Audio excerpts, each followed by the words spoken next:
Welcome to Top 10 Sports Media. Hey there, sports fans. In this video, we're taking a look at everything you need to know about Jayson Tatum. What are the chances you've heard of Jayson Tatum? To deny this is to deny the existence of NBA basketball. Jayson Tatum, the season's most talked about rookie, gained even more notoriety after a strong showing against LeBron James and the Cleveland Cavaliers. To hear more about Tatum, sit back and check this out.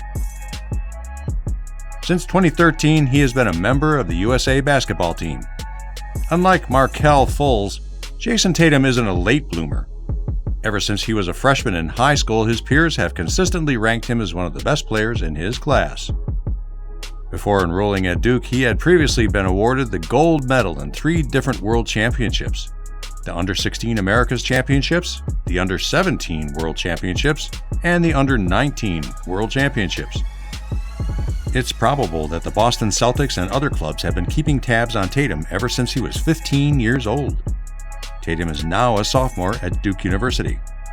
At Duke, he played mostly in the power forward position. Tatum started his career at Duke as a power forward, despite the fact that he had the dimensions, shot selection, and general mobility of a wing player. At the collegiate level, where most forwards are equally as large but not as fast, this worked to his benefit. Tatum was able to capitalize on his perimeter abilities by playing against opponents who were slower. Moving ahead, the most important thing to ask is whether or not his success playing large can be translated to the NBA.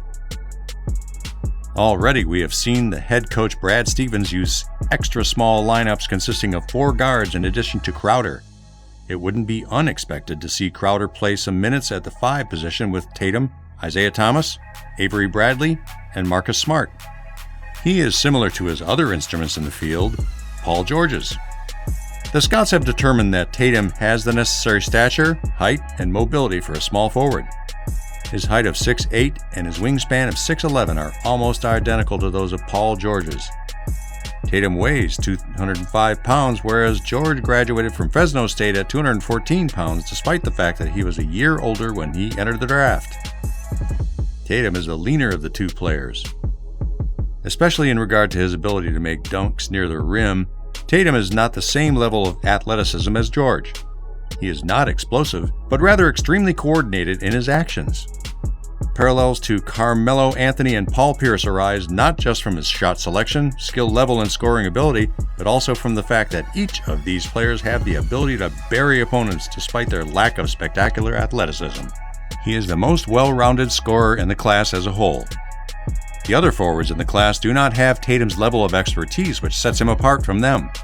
When the Celtics selected Jaylen Brown with their 3rd overall pick in the draft in the previous season. With the 3rd pick in the 2016 NBA Draft, the Boston Celtics select Jaylen Brown from the University of California, Berkeley. He was not quite as developed as he is now as a shot creator.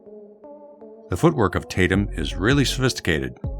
His smooth separation into makeable shots is accomplished by the utilization of jab steps, pull-ups, step-backs, and fallaways. It seems as if he's been studying the motions of top 2-point scorers like Carmelo Anthony, Paul Pierce, and Kobe Bryant. Third quarter belonged to the Celtics as they cut it to 2. Even though he is a difficult shot maker and has the ability to rip through or cross over into a drive that ends in a layup or free throws, he will sometimes settle for shots that have a lesser rate of success. According to his Synergy Sports, via Draft Express Mike Schmitz, Tatum ended up averaging 1.047 points per play in isolation, which ranked in the 86th percentile, and 1.087 points per play on post-ups, which ranked him in the 94th percentile. He is going to provide Boston with a reliable option who is capable of coming up with his own offense when the teams are in half court. The middle is where his heart is. Tatum's office is located on the middle range. When he plays from the high post or from the short corners where he has the option to either face the hoop or play with his back to it, he is at his most at ease.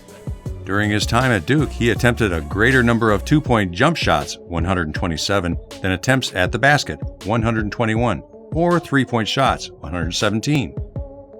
In the meanwhile, the Celtics were one of just 4 teams in the NBA who attempted less shots from the mid-range. The shot decision made by Tatum conflicts with that of Boston. However, this is not something that general manager Danny Ainge did not know about Tatum before he selected him in the draft. Stevens will figure out a way to make use of his talent to score in one-on-one situations inside the three-point line. The defense is both high and low.